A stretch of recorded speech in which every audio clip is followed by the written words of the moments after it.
आप देखिए कि कितनी अजीब बात है कि हम जिसकी भी इज़्ज़त करते हैं उसको आप कहते हैं। हम बुज़ुर्गों को भी आप कहते हैं, हम अम्बिया को भी आप कहते हैं, हम सोच भी नहीं सकते कि कभी तुम या तू का लफ़्ज़ इस्तेमाल करेंगे। लेकिन कभी हम अपने दिल की गहराई में अपने रब से बात कर रहे होते हैं, तो उसे हम कभी आप कह के पुकारते हैं, कभी हम उसकी रिस्पेक्ट करते हैं और बहुत ऊँचे-ऊँचे लफ़्ज़ बयान करते हैं। अल्लाह जल्ल जलालुहू कहते हैं, अल्लाह के नामों से अल्लाह को पुकारते हैं। और कभी हम अपने दिल के अंदर अल्लाह से कहते हैं कि ऐ अल्लाह तू मेरे कल्ब में उतर आ। ये हम बेअदबी नहीं कर रहे होते, ये एक मुकाम होता है जहाँ पर अदब की इंतहा ये होती है कि आप की बजाय तू हो जाते हैं।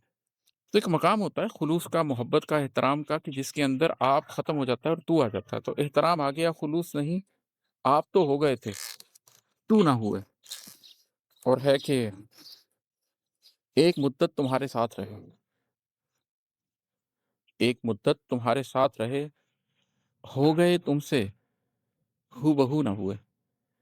इस शेर के भी दोनों मानी है कि मजाज में अगर आप देखें तो आप कह सकते हैं कि किसी शख्स के साथ रह के आहिस्ता-आहिस्ता आप उसके रंग में रंगते चले गए हैं और तकरीबन उसके जैसे हो गए हैं। लेकिन बहरहाल हर एक इंसान की एक अपनी ज़ाती पर्सनैलिटी भी होती है, एक ज़ाती शनाख्त भी होती है। तो हूबहू आप उसके जैसे नहीं हो सके, कुछ ना कुछ कमी रह गई। लेकिन हकीकी मानी इसका भी हकीकत में ही है, मजाज में नहीं है कि जब आप अल्लाह के नूर के साथ एक मुद्दत रहते हैं तो जो सिबगतुल्लाह है, अल्लाह का रंग है, उसमें आप रंगते चले जाते हैं। और एक वक़्त आता है कि आप उसके रंग में इतने रंग जाते हैं कि आपके अंदर भी वो कैफ़ियत पैदा होने लग जाती हैं। अगर आप अल्लाह के रहीम होने से मुतासिर हैं, तो आप भी लोगों के ऊपर रहम करने लग जाते हैं। अगर आप अल्लाह के अलीम होने से वाकिफ़ हैं, तो आपका भी इल्म की तरफ रुझान हो जाता है। लेकिन वो खालिक है, आप मखलूक हैं, आप उसके अंदर ज़म नहीं हो सकते। ये वहदतुल वजूद वाला कॉन्सेप्ट जो है, वो नहीं हो सकता, वो तो एक शिर्क है। तो आप उसके रंग में रंग तो जाते हैं, लेकिन वो खालिक और मखलूक का फ़र्क तो रहता है। आप हूबहू वैसे नहीं हो सकते, बस आप एक मिमिक्री कर सकते हैं।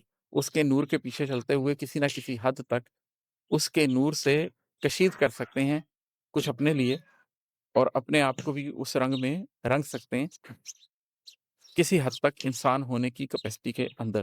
तो एक मुद्दत तुम्हारे साथ रहे, हो गए तुमसे हूबहू ना हुए। और है कि कल को पत्थर बने हुए होंगे, कल को पत्थर बने हुए होंगे, हम अगर आज आबेजू ना हुए। आबेजू पानी की नदी, ये आपकी ज़ात के अंदर कई दफ़ा आप खुद भी एक संगलाख पत्थर की तरह हो जाते हैं, पत्थर दिल हो जाता है इंसान। सदमों से भी कई दफ़ा ऐसा होता है कि इंसान अपने अंदर ही चिटक जाता है, बिल्कुल खुशक साली का शिकार हो जाता है।